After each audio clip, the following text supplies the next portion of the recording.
The controversial fuel subsidy payment will gulp 450 billion naira in 2020. The administration of President Muhammadu Buhari now refers to subsidy payment as under recovery. Both the IMF and the World Bank and some local economic experts had asked Nigeria to stop subsidizing petrol consumption and instead spend the money on infrastructure and other social services. The Nigerian government routinely imports petroleum and sells these imports at below cost on the domestic market to keep price levels down. In 2003, this subsidy on imported petroleum product amounted to more than 1% of Nigeria's gross domestic product. Recall the Buhari administration announced the removal of petrol subsidy in 2016 and imposed a pump price increase of 145 naira a litre, as the then new government tried to distance itself from the misdeeds of past government.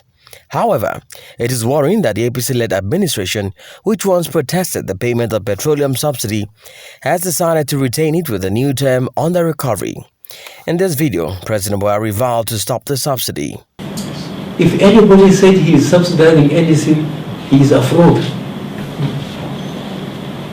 So all these people talking about subsidy, who is subsidizing?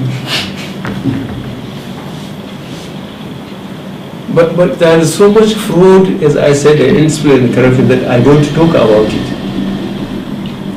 But the day I have to talk about it, I will ask the petroleum economists to come and tell me who is subsidizing Nigerian oil. Whose oil is it? We had 4 refineries with a capacity of 480,000 barrels a day. Let's see if they are equal. Because of corruption, they have virtually allowed those refineries, to become so inefficient that I don't think they produce half their capacity. But Finance Minister said the subsidy is called under recovery because it is considered to be part of the Nigerian National Petroleum Corporation's operating costs. We also had planned a production of 2.3 million barrels per day. We ended up 2018 with production of 1.84 million barrels per day. This year, the total vote for works is 165 billion naira, about a third of the subsidy cost. Total vote for education is also 165 billion naira, while housing will get 90 billion naira, 1/5 of what the subsidy will consume. The landing cost of petrol in the country currently is 207 naira 98 kobo. This implies that government currently pays 62 naira 98 kobo subsidy per litre of petrol. I am confident that our aggressive and re-energized revenue drive will maintain that revenue ratio at acceptable and manageable levels. We will also continue to be innovative in our borrowings by using instruments such as Sukuk, green bonds, and diaspora bonds.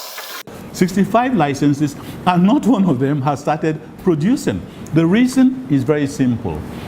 People who are going to produce, they probably need to borrow money to set up this plant.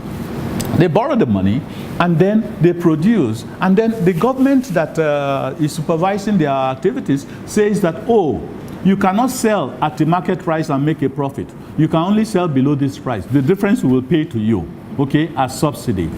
Because we don't want the price of petrol, knowing fully well it has an instigatory impact on all other products. So we are going to tell you, you will not produce or you will not sell above this price. That is what regulation is all about.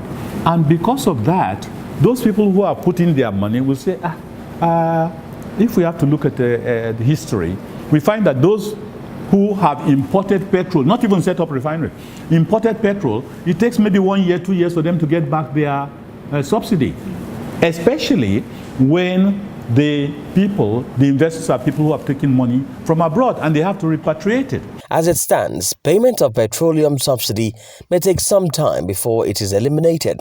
The government keeps the retail price of fuel at 145 naira, costing the government 450 billion naira.